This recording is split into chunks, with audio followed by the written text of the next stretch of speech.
बच्चों, इस वीडियो में हम निपुण भारत अंकुर अभ्यास पुस्तिका जो कि सत्र 2026-27 की नई वाली बुक है के अंतर्गत कक्षा तीसरी का गणित विषय का सप्ताह 2 हल करने वाले बच्चों। तो क्या आप लोग तैयार हो? चलो करते हैं समझ के साथ हल। सप्ताह 2 का दिवस 1, जोड़ की अवधारणा, ठोस वस्तुएं एवं उंगलियों के द्वारा। प्रश्न पहला है, निम्नलिखित वस्तुओं की संख्या को जोड़िए और उत्तर लिखिए। आपके लिए एक उदाहरण दिया गया है। उदाहरण में यहाँ 1 और 2 फुटबॉल है और यहाँ फिर से 2 फुटबॉल है, तो 2 और 2 कितना हो जाता है? 4। ऐसे ही हमें हल करना है। दूसरा है 3 पेंसिल और 3 पेंसिल, तो 1 2 3 4 5 6, तो हम लिख लेंगे 6। 4 पेंसिल और 3 मिलाकर कितनी हुई? तो 1 2 3 4 5 6 और 7, तो लिख लेंगे 7। प्रश्न 2, जोड़ का चिन्ह मतलब कि ये और बराबर का चिन्ह यानी कि ये सही जगह पर लगाइए। यहाँ देखो, ये है 2 पेड़ और ये है 2 पेड़, तो 2 में धन का चिन्ह लगा के 2 कर दिया, यानी 2 में जोड़ा 2, तो बराबरी से हो जाता है 4। ऐसे हमें चिन्ह लगाना है। यहाँ देखो, 1 फूल और ये दिया है 2 फूल, तो दोनों को जोड़ लेंगे, यहाँ जोड़ का चिन्ह लगा देंगे, यहाँ बराबरी का चिन्ह, और ये हो गए 3 फूल। ऐसे यहाँ 3 पत्ती है तो 3 लिखा है, यहाँ 4 पत्ती है तो 4 लिखा है, दोनों के बीच धन का चिन्ह लगा देंगे, बराबरी का चिन्ह लगा देंगे। यहाँ 7 पहले से लिखा है, मतलब 4 और 3 7 हो गए। प्रश्न तीसरा, जोड़िए। 5 में 2 जोड़ेंगे तो 7 हो जाएगा, 7 में 1 जोड़ेंगे तो 8 हो जाएगा, 4 में 3 जोड़ेंगे तो 7 हो जाएगा। आप जोड़ के देख लेना। 5 लाइन खींचिए, इसके बाद फिर 2 लाइन खींचिए, कितनी होगी? 1 2 3 4 5 6 7, ऐसे जोड़ के देख लेना। प्रश्न चौथा है, अंगुलियों की सहायता से दी गई संख्याओं को जोड़िए और रिक्त स्थान में उत्तर लिखिए। ये हो जाते हैं मनगणित। 5 धन 2, तो ये हो जाएगा 7। 4 धन 3, 4 उंगली निकालिए, 3 उंगली निकालिए, तो 7 हो जाएगी। 3 धन 5 8 और 2 धन 4 6 हो जाता है। प्रश्न पांचवा, निम्न प्रश्नों को हल करिए। 2 में 5 जोड़ेंगे तो 7 और 2 का 2, तो ये 22 में 5 जोड़ेंगे तो 27 हो जाएगा। 55 में 4 जोड़ेंगे तो 5 इकाई में 4 इकाई जोड़ेंगे तो 9 हो जाएगा। 5 का 5, 55 धन 4 59। 12 में 2 जोड़ेंगे तो 2 और 2 4 हो जाता है, 1 का 1, तो 12 धन 2 14। 71 में 3 जोड़ेंगे तो 1 और 3 4 हो जाता है, 7 का 7 मतलब 71 धन 3 हो जाता है 74। प्रश्न छठवां, निम्न प्रश्नों को हल कीजिए। 52 में 20 जोड़ेंगे तो 72 हो जाएगा, 36 में 22 जोड़ेंगे तो 58 हो जाएगा। आप खड़े में जोड़ के देख लीजिए। दिवस 2, घटाव की अवधारणा, ठोस वस्तुएं एवं उंगलियों के प्रयोग द्वारा। प्रश्न पहला, समूह अ और समूह ब के बीच वस्तुओं की संख्या में अंतर ज्ञात कीजिए। समूह अ में वस्तुओं की संख्या 1 2 3 4, तो 4 लिख देंगे। समूह ब में वस्तुओं की संख्या 3 है तो 3 लिख देंगे। अब 4 में से 3 को घटा देंगे तो बचेगा 1। वस्तुओं की संख्या अंतर आ गया 1। यहाँ पर घटाइए, वस्तुओं की कुल संख्या है, यहाँ पर 6 पेंसिल है, इसमें से 4 पेंसिल निकाल देते हैं, यानी 6 में से 4 घटाएंगे तो 2 बचेगा, बची हुई पेंसिल 2। प्रश्न तीसरा, जब आप 9 वस्तुओं में से 7 वस्तुएं घटाते हैं तो कितना बचेगा? तो ये टोटल 9 है, इसमें से 7 को घटा देंगे तो बचेगा 2, बची हुई संख्या 2। प्रश्न चौथा, अंगुलियों का उपयोग करके घटाइए। यहाँ घटाना है, 3 में से 2 घटाएंगे तो 1 बचेगा, 7 में से 5 घटाएंगे तो 2 बचेगा, 5 में से 3 घटाएंगे तो 2 बचेगा। 9 और 4 को जोड़ेंगे तो 13 हो जाएगा। ये 9 के बाद 10 11 12 13। यहाँ पर 8 में 3 जोड़ेंगे, 3 लाइन खींच ली हमने, 8 के बाद 9 10 11, तो ये हो जाएगा 11। 6 में 3 जोड़ेंगे तो 9 हो जाएगा। प्रश्न पांचवा, संख्याओं को ध्यान से देखिए और संख्या बंध पूरा कीजिए। 5 की एक संख्या है 3 और 2, 3 धन 2 5 हो जाता है। ऐसे ही हमें इस 5 को लिखना है डबल से, तो 1 पहले से दिया है तो यहाँ 4 लिख देंगे, तो 4 धन 1 5 हो जाएगा। यहाँ 4 दिया है और यहाँ 2 दिया है, तो ये हो जाएगा 2 धन 2 4। 4 दिया है, यहाँ 3 पहले से दिया है तो हम यहाँ 1 लिख देंगे, तो 1 धन 3 हो जाएगा 4। प्रश्न छठवा, दर्जी के पास 6 बारिश्ता कपड़ा है, उन्होंने 5 बारिश्ता कपड़े का उपयोग करके एक स्वेटर बनाया। शेष कपड़े की लंबाई ज्ञात कीजिए। तो कुल कपड़ा था 6, कपड़े का उपयोग किया 5 बारिश्ता, बचा हुआ कपड़ा 6 में से 5 को घटाया तो 1, तो शेष कपड़े की लंबाई 1 बारिश्ता है।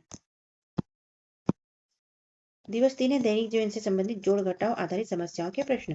प्रश्न पहला, नीचे दिए गए प्रश्नों को ध्यान से पढ़ें और इसमें जोड़ या घटाव से जुड़ी शब्दावली को पहचान कर हल करें। क में लिखा है, मेरे भाई के पास 5 रुपए थे और मेरी माँ ने 6 रुपए और दिए, अब उसके पास कुल कितने रुपए हुए? तो कुल में जोड़ लेते हैं बच्चों, तो 5 धन 6 हो जाएगा 11, तो 11 रुपए कुल उसके पास हुए। ख है, अमन के पास 10 रुपए थे, उसमें से उसने 5 रुपए के बिस्कुट खरीद लिए, अब उसके पास कितने रुपए बचे? बचे के लिए घटाना पड़ता है, तो 10 में से 5 घटा देंगे तो 5 रुपए बचे।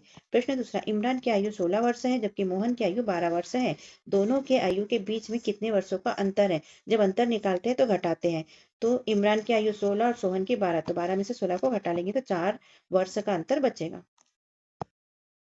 प्रश्न तीसरा, एक कक्षा में कुल विद्यार्थियों की संख्या 30 है, इसमें से 17 लड़कियां हैं, तो कितने लड़के कितने होंगे? तो कुल थे 30, लड़कियां हैं 17, तो घटा लेंगे 30 में से 17, तो 13 आएगा, तो लड़के हो जाएंगे 13। प्रश्न चौथा, मेरे पास 20 रुपए है, रजत के पास 10 रुपए है, हम दोनों के पास कुल मिलाकर कितने रुपए होंगे? कुल निकालना है तो दोनों को जोड़ लेंगे, 20 में 10 जोड़ेंगे तो ये हो जाएगा 30 रुपए कुल हमारे पास है। प्रश्न 5वां, रौनक के पास 25 पेंसिल और सुधा के पास 18 पेंसिल है।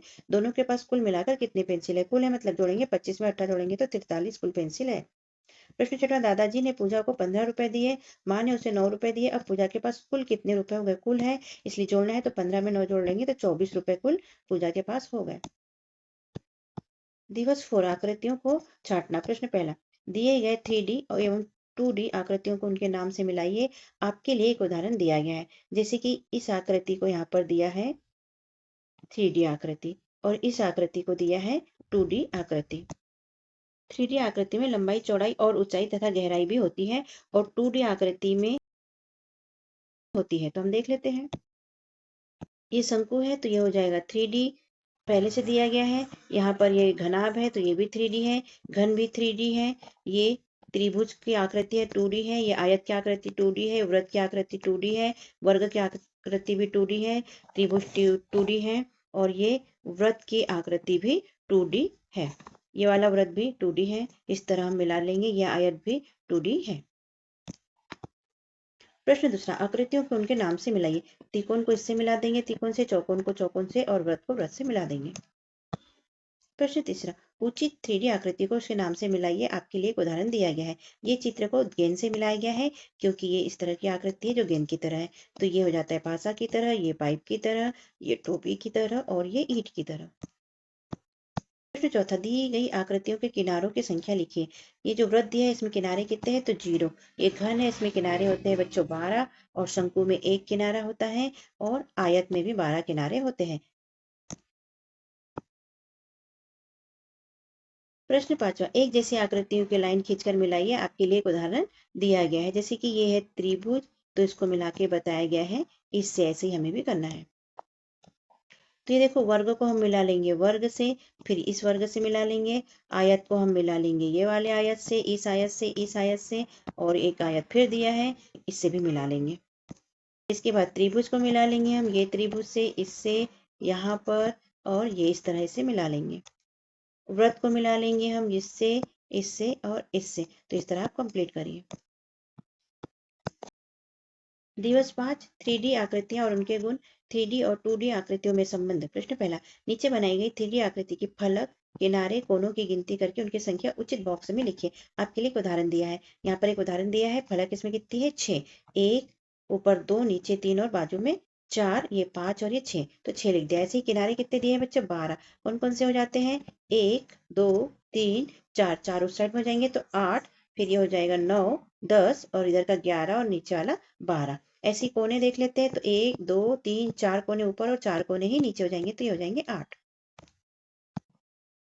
तो यहाँ शंकु में फलक हो जाते हैं बच्चों 2, एक ये वाला और एक ये वाला, और किनारे हो जाता है 1 और कोना भी हो जाता है 1 ये वाला। यहाँ पर बेलन में बच्चों फलक हो जाती है 3, 1, 2 और गोल वाला 3, और किनारे हो जाते हैं इसके 2 और कोने हो जाते हैं 0, इसमें कोई कोना नहीं होता है। घनाभ में फलक होती है 6, किनारे होते हैं 12 और कोने भी होते हैं 8। वृत्त में फलक होता है 1, किनारे होते हैं 0 और कोने होते हैं 0, इसमें कोई भी कोना और किनारे नहीं होते हैं। प्रश्न 2, नीचे दिए गए 3D आकृति की किसी एक सतह को ट्रेस करने पर बनने वाला 2D आकृति पर राइट का निशान लगाइए। 3D आकृति, ये है 3D आकृति, इसको ट्रेस करने पर बनी आकृति कौन सी हो जाएगी बच्चों? ये वाली। त्रिकोण तो होगी नहीं, और इसको ट्रेस करने पे कौन सी हो जाएगी? ये आयत जैसी, तो यहाँ पर राइट का चिन्ह हम लगा लेंगे। ऐसे इसको ट्रेस करेंगे तो कौन सी आकृति बनेगी? ये बनेगी, और इसको ट्रेस करेंगे तो इसकी आकृति ये वाली बनेगी, ये नहीं बनेगी। प्रश्न तीसरा, नीचे दी गई वस्तु को किसी एक सतह से बनने वाली 2D आकृति का नाम लिखिए। तो माचिस की डिब्बी का अगर हम आकृति बनाते हैं तो आयत की बनती है, और बेड की भी आकृति बनाएंगे तो आयत की ही आकृति बनेगी। प्रश्न चौथा, नीचे दी गई आकृतियों को देखिए, अपने आसपास की इनसे मिलती जुलती कुछ वस्तुओं के चित्र बनाइए। तो इसको आप अपने अनुसार भी बना सकते हैं, जैसे इस चित्र से मिलता जुलता हमने बनाया स्टूल और ड्रम, और इस चित्र से मिलता जुलता हमने बनाया पासा क्योंकि ये चौकोन है, और खिलौना, खिलौना भी चौकोन होता है। आगे इससे मिलता जुलता हमने सिक्का बनाया और चूड़ी बनाई। वर्ग से मिलता जुलता कैरम बोर्ड और खिड़की, खिड़की चौकोन भी होती है। उससे मिलता जुलता पतंग बनाई, पतंग में 2 त्रिभुज दे सकते हैं, और टोपी भी इस तरह से होती है। दिवस 6, पुनरावृत्ति, यानी 1 से 5 तक जो पढ़ा उसकी पुनरावृत्ति है यहाँ पर। प्रश्न पहला, रोहन एवं उनके मित्रों को उत्सव पर घर सजाने के लिए मालाओं की आवश्यकता है। प्रत्येक माला मतलब एक माला में 10 फूल होंगे। ठीक है, और ये दो अलग से दिए गए हैं। तालिका में नाम के आगे लिखी मालाओं एवं फूलों की संख्या के आधार पर तालिका को पूरा कीजिए। तो यहाँ नाम, यहाँ मालाओं की संख्या, यहाँ फूलों की संख्या और यहाँ कुल फूल की संख्या। तो रोहन के पास एक माला हो गई और फूल कितने हो गए? 2। तो एक माला में 10 फूल, तो 10 धन 2 हो जाएंगे 12 दिखाया गया है। ऐसे ही हमें हल करना है। सिमरन के पास 3 माला है और फूल कितने हैं? 7। तो 3 का हो जाएगा 30 और 7 का 7, तो 30 और 7 37 हो जाएगा। आकाश के पास 4 माला है मतलब 40 फूल हो गए और 8 फूल अलग से है, तो 40 8 48 फूल टोटल हो जाएंगे। प्रश्न दूसरा, निम्नलिखित प्रश्नों को हल कीजिए। 44 में 23 जोड़ना है तो 4 और 3 7 और 4 और 2 6, तो ये हो जाएगा 67। ऐसे 60 में 25 जोड़ना है तो 0 में 5 जोड़ेंगे तो 5, 6 में 2 जोड़ेंगे तो 8, तो ये हो जाएगा 85। ख में देख लेते हैं। 46 में 39 जोड़ना है तो 6 में 9 जोड़ेंगे 15 के 5, हासिल का 1, 4 और 1 5 और 3 8। यहाँ पर 6 में 8 जोड़ना है तो 6 14 के 4, हासिल का 1 दे दिया तो 3 और 1 हो गया 4, तो ये हो गया टोटल 44। 30 में 58 जोड़ना है तो 0 में 8 जोड़ेंगे तो 8 और 3 में 5 जोड़ेंगे तो 8, ये हो जाएगा 88। प्रश्न तीसरा, समीर ने एक मैच में 43 रन बनाए और दूसरे मैच में 58 रन बनाए। उन दोनों मैचों में कुल कितने रन बनाए? तो कुल पूछा है इसलिए जोड़ेंगे हम। 43 में 58 को जोड़ देंगे बच्चों, तो ये हो जाएगा 3 में 8 जोड़ेंगे तो 11, 11 का 1, हासिल का दे देंगे हम 1, 1 और 4 5 और 5 10, तो ये लिख दिया 10, तो ये हो गया टोटल 101 रन कुल बनाए। प्रश्न चौथा, निम्नलिखित प्रश्नों को हल कीजिए। 24 में से 13 घटाना है तो 4 में से 3 घटाएंगे तो 1 और 2 में से 1 घटाएंगे तो 1, तो ये हो जाएगा 11। ऐसे 32 में से 12 घटाना है, 2 में से 2 घटाएंगे 0, 3 में से 1 घटाएंगे 2, तो ये बचेगा 20। प्रश्न पांचवे का क, सीखा के पास 82 रुपए है, उसने 22 रुपए की पेंसिल खरीदी। अब उसके पास कितनी राशि शेष बची? शेष पूछा है इसलिए क्या घटाने का गणित करेंगे हम। कुल है 82, 82 में से 22 को घटा देंगे तो 2 में से 2 गया तो 0, 8 में से 2 गया तो 6, तो 60 रुपए शेष बचे। हमें पूछा है रूबी के पास 60 रुपए है, उसने 20 रुपए की एक नोटबुक खरीदी। अब उसके पास कितनी राशि शेष बची? फिर से शेष है मतलब घटाएंगे, तो कुल 60 था, नोटबुक खरीदी 20 की, तो घटा देंगे। 0 में से 0 गया तो 0, 6 में से 2 गया तो 4, तो 40 रुपए शेष बचे। प्रश्न छठा, दी गई आकृति में सबसे अलग आकृति पर सही का चिन्ह लगाइए। तो ये गाजर है, आइसक्रीम है और ये संतरा है और ये, तो चारों में कौन सी आकृति अलग है? ये तीनों शंकु के जैसी है और ये हटके है व्रत के जैसी, तो इस पे हम राइट का चिन्ह लगा देंगे। ऐसे यहाँ देखो बच्चों, सूर्य, घर, पृथ्वी और ग्रह, तो ये तीनों है गोल और यहाँ पर है ये चौकोन, तो हम इसके नीचे राइट का चिन्ह लगा देंगे। अब यहाँ देखो, ये बेलन के जैसे, ये आयत के जैसे, ये भी आयत और ये भी आयत, तो हम बेलन हटके है इसलिए इसके नीचे राइट का चिन्ह लगा देंगे। प्रश्न 7, संगीत उपकरणों एवं वस्तुओं को उनके ठोस आकारों से मिलाइए, जैसे कि नीचे करके दिखाया गया है। जैसे कि यहाँ पर दिखाया गया है, ये शंकु के आकार की है तो इसको इसके जैसे आकार में मिलाया गया है, तो ऐसे ही हमें भी हल करना है। तो ये घनाभ के जैसे बच्चों, तो हम इसको इससे मिला देंगे और इधर किससे मिला देंगे? इससे मिला देंगे। इसके बाद देखो, ये कैसे है? घन के जैसे है तो इसको इससे मिला देंगे और पासा से मिला देंगे, ये भी घन के जैसे होता है। इसे व्रत के जैसे, व्रत से मिला देंगे और इसको बॉल से मिला देंगे जो व्रत के जैसे होता है। ये बेलन के जैसे है बांसुरी, तो इसको इससे मिला देंगे और इधर भी इसको इससे मिला देंगे। ऐसा कंप्लीट करेंगे। प्रश्न 8, वस्तुओं को देखकर तालिका पूरी कीजिए। वस्तु में एक ऐसा हूँ, सतहों की संख्या, किनारों की संख्या और कोनों की संख्या यहाँ पर लिखना है। ये पासे का चित्र है बच्चों, जिसे कि घन कहा जा सकता है। तो इसमें सतहों की संख्या 6 दिखाई गई है और कोनों की संख्या 8 दिखाई गई है। तो किनारों की संख्या पूछिए तो किनारे इसमें होते हैं 12। ऐसे यहाँ पर ये चित्र ईंट का दिखाया गया है जो कि घनाभ की आकृति की होती है। इसमें सतहों की संख्या 6 होती है, किनारों की संख्या 12 होती है और कोनों की संख्या 8 होती है। शंकु, शंकु में सतहों की संख्या 2 होती है, किनारों की संख्या 1 होती है और कोनों की संख्या भी 1 होती है। बेलन में सतहों की संख्या 3 होती है, किनारों की संख्या 2 होती है और कोनों की संख्या 0 यहाँ पर दिखाई गई है। इस तरह सप्ताह 2 हमारा हुआ बच्चों कंप्लीट। आपको कैसा लगा हमारा समझाना और गणित हल करवाना? अच्छा लगा तो चैनल को सब्सक्राइब कीजिए, जो कि एक ही बार करना होता है। सब्सक्राइब करना मत भूलिए। सब्सक्राइब करने के लिए थैंक यू। वीडियो को लाइक कीजिए, शेयर कीजिए और कमेंट भी कीजिए। हम सभी विषय की वीडियो बनाकर यहाँ पर अपलोड करेंगे, तो आप देखिए। मिलते हैं अगले वीडियो में, तब तक के लिए बाय बाय।